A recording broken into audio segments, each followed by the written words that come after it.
Hello everybody and welcome to a brand new Doctor Who episode review. This week, War of the Sontarans. Before we get into this review, I'd like to shout out a couple of things. Obviously every week we do a review here on the YouTube channel, but we also do a weekly 50-minute to an hour long review, breakdown, theory talk, etc. On the episodes. We do them on Wednesdays on my podcast Spill Your Beans. It's linked in the description below and in the pinned comment. We've already got the episode 1 review in depth there, and there'll be another one this Wednesday. We also do film reviews on there, so if you're interested in films as well, which I'm sure a lot of you are, you can also check that out there as well. Anyway, let's talk about the War of the Sontarans. So these sort of videos now are just kind of my initial reactions. What do I kind of think about coming out of it? Now, I'll go straight on and just say that I did prefer episode 1 to this, ever so slightly. I think that I take a lot of rewatchability out of Doctor Who, and this wasn't the most rewatchable episode of all time. That being said, I think it did a lot right. I think it did a lot in the right direction. There were certain elements that I wasn't keen on, but there was other very certain elements that I was keen on. The pre-titles I thought were brilliant. Just getting that out there visually, the way that it was edited together, the way that looked. It's nice to have a bit of black and white in there, me, bit of a fan of Doctor Who in black and white.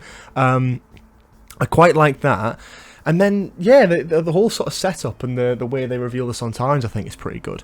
I'm trying to think of more notable points to say before we talk about characters and then just sort of a general thing, but I guess we'll just go straight into characters. Obviously starting with the Doctor. Jodie Whittaker was pretty good in this. I loved her performance. I really like how the companions and the Doctor were all split up.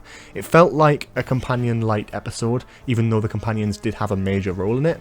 But I quite liked that because it gave all of the characters their own breathing room to do their own thing.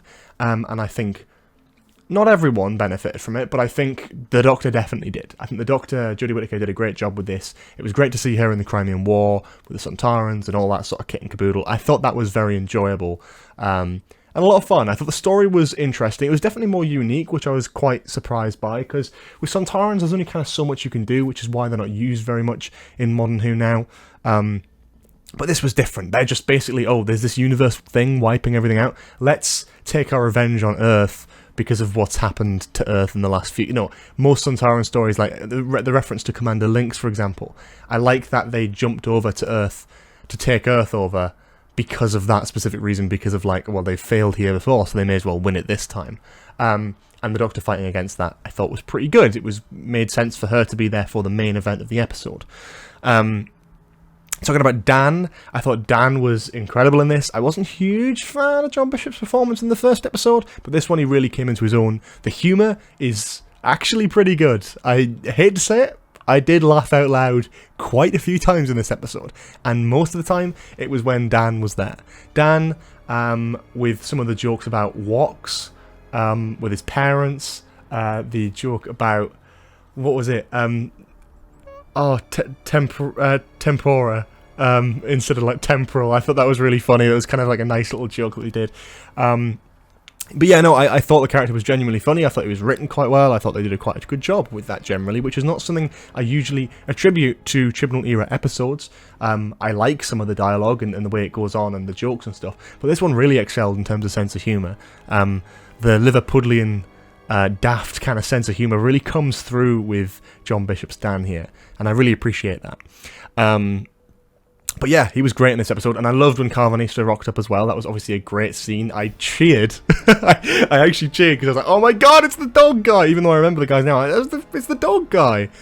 And that was a great scene between him and Carvanista, and it's great to see that little friendship developing, which is cool, because you don't usually get those sort of alien/side character/companion partnerships and stuff, so it's quite cool that Dan's got this guy this dog who's just sort of lingering around throughout the series. And again, a huge positive for Flux for me is that everything's interconnected. It is a Sontaran episode. It's very much its own thing this week, using the Flux as a sort of background idea to set a story in the Crimean War with the Sontarans. Feels like going back to last series or the series before. However, those thread throughs, Carvanista, Flux, Swarm, Azore, Vinda, those sort of things powering through and going through the middle of it, that really works for me. You feel that you have to have watched episode 1 to get this. It's not one you can just jump into, and I like that. It's a proper 6-part story. It's not just 6 parts as like a label, but then actually it's just individual episodes. Basically what I'm saying is it's not like Series 10 or whatever, whenever they would do like an ending, like for example the ending of Smile where they're in like the Frost Fair in London. Like, it's not like that where it just leads on to the next episode. Every part of the plot of Flux is connected with everything. Even a Sontaran-centric episode, which is about the Sontarans, is involving all the main characters and all that sort of stuff. Other than the Weeping Angels and Claire and Di and all that sort of stuff, there are certain things left out that will probably get developed next week and the week after. But I like it all the same. Yaz was pretty good in this. I thought that, I always like Yaz. I think Yaz is probably one of my favourite companions of this era, especially last series. I wasn't super keen on her in this episode, only because I didn't feel like they did enough with her, and the stuff that they did do with her wasn't as developed as I would have liked. I really liked the stuff between her and Swarm and Azore. I thought that was really well developed, and I like the idea that she's got this little thing on her hand, which is what would the Doctor do. I think that's so sweet and such a very companion-y thing to do, especially for Yaz. I think that's exactly the kind of thing that she would do as a companion. It felt very believable, very in the zone. I quite liked that. I thought she was pretty good this episode, but I didn't think they did enough with her. Obviously, that's intentional. I like the way they left the episode. I love the cliffhanger with her becoming one of the Morai, kind of, with like the, controlling time. I think a great cliffhanger to leave it on. And it's great to see a companion in the Whittaker era actually in some sort of proper distress. We had, and not that I enjoy to see it, but Yaz obviously went into the Kasavin dimension last series, and that was the kind of as much as she got. But she's never actually been in peril. And the bit where she was disappearing through time, and the Doctor was like, I'm coming to get you, like, I'm gonna get you. Very reminiscent of, like, Bad Wolf there, when the Doctor was like, I'm coming to get you, It's not the same impact emotionally, but I felt that sort of, like, desperation from the Doctor and Yaz, and I really liked that part. Vinda was pretty good. Again, didn't do too much, which worries me because it's a 6-episode series and we're 2 episodes in, and I don't feel like Vinda is developed enough. I think they're purposefully keeping stuff back about Vinda to reveal something later. I might be totally wrong, but I get that impression only because he's not being given too much to develop, if you know what I mean. Like, it's kind of one of those things where I don't feel like anything's happening with his character yet. I feel like we're supposed to care, but we don't quite yet. And eventually we will, maybe. We'll see. But I like what they're doing. I like what they're setting up, and I think Jacob Anderson does a great performance with what he's got. But what he's got isn't very much to work with, is what I'm saying. So, I'm interested to see where he goes, but there's not much I can say about him in this episode. Sontarans. Let's talk about Sontarans. Okay, I've said it once, I'll say it again.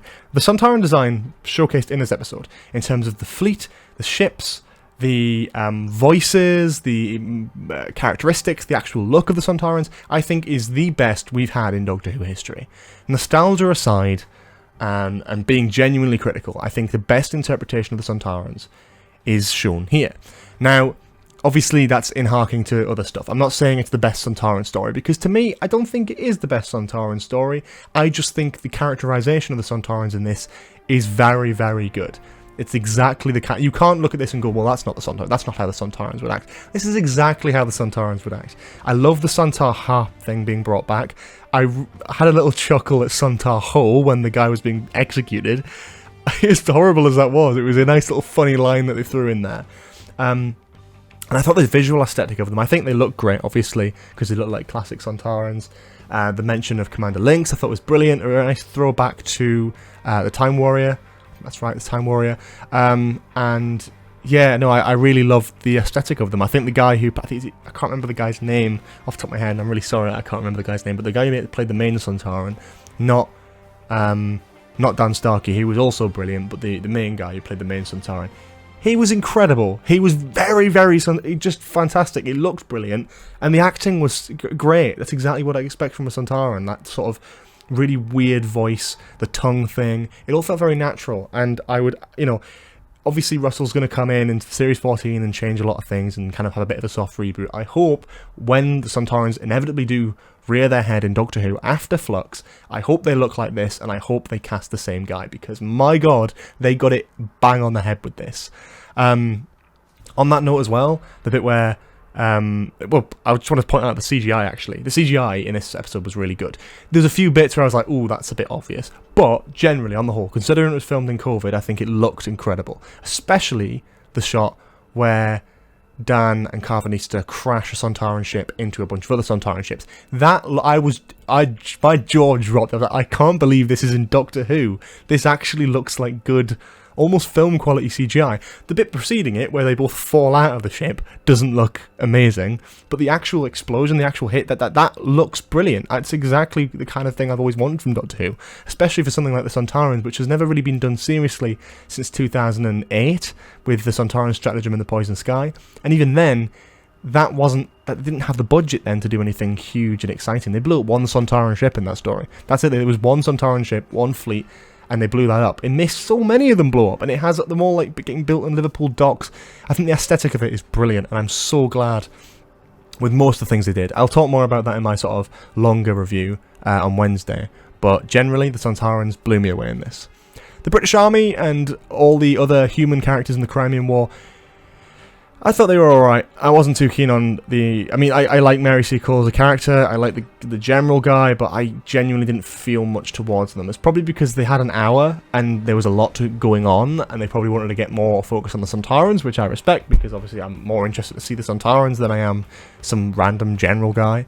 I thought it was cool, but I didn't really feel too much towards them. I thought Mary Seacole was pretty good, but in terms of historical figures done in Jodie's era, it's definitely no Nikola Tesla, Rosa, King James I. It's nothing like that. It is very much a, for me at least anyway, where I got out of it, is I liked her performance, but it was very much a bare bones. It wasn't that deep, there wasn't like a big message, which is something you are sacrificing when you've got the Flux story going on, but I still would have liked to have seen Mary Seacole, someone who's so iconic and renowned throughout history, to be a bit more recognised in this, which is a bit of a shame, but, you know, it is what it is. And finally, Swarm and Azore were brilliant. They were so good in this. I wasn't convinced in the first episode that they were a really good big bad for the series, but my god, they are so good in this. And, like, the way he's talking to Yaz, the way he's talking to the Doctor, Swarm that is, I think it's brilliant. I'm really excited to see where that's going to go and what kind of creatures they're going to be. Next week looks incredible. I'm really excited for that. That's Once Upon Time, I believe. So the planet's called Time, which makes a lot more sense now. But the Cybermen in it, you know, all this sort of stuff. I got really excited about that Next Time trailer, and I'm going to have to rewatch it again right after finishing this recording. But yeah, no, on the whole, this episode had a lot going for it. It had a fantastic interpretation of the Sontarans, probably some of the best I've ever seen. As a little bit of a fan of the Sontarans, you know. I really love the Sontaran Experiment. It's one of my favourite Classic Who episodes, despite how shit it is. I really like it. So yeah, no, this had a lot riding on it for me. I was kind of skeptical going in, but I really enjoyed it on the whole. I think it was a really solid episode. I think the first episode was more rewatchable, but I love the episode length on this as well. Just something I want to point out there is that this was an hour long, probably the longest Doctor Who episode that hasn't been a special in a long time, and my god, you really feel it. It's so good to finally have Doctor Who having a bit of breathing space to actually do a proper full-length story that isn't sort of crammed into itself. Obviously there's a lot going on here, but they managed to make it work because of the fantastic runtime. I can't believe they managed to make it an hour, and I hope that's something that continues in the future, because my god, it is entertaining to see. I really like that. But yeah, I don't really know what else to say about this episode. I think I'm pretty much done. Obviously, weekly we post reviews on Spotify. The Who review, we call it. We've got my 50-minute one there up already, and there will be another one for episode 2, The War of the Sontarans, coming very, very soon, probably Wednesday. And then on Fridays, we also do film reviews every week as well. We've just uploaded a MCU review reviewing Thor, Captain America, and the Avengers. So please do consider checking that out as well if you want a little bit more extra review-style content with me. And they've got guests, so even more fun. But yeah, so stay tuned for that. Obviously, link in the description and the comment section, pinned probably. And yeah, thank you so much for watching this review. Please leave a like if you enjoyed, subscribe for more in the future, share, all that sort of lovely stuff. Have a lovely day, and I will see you all next week with a review of Once Upon Time. See you later.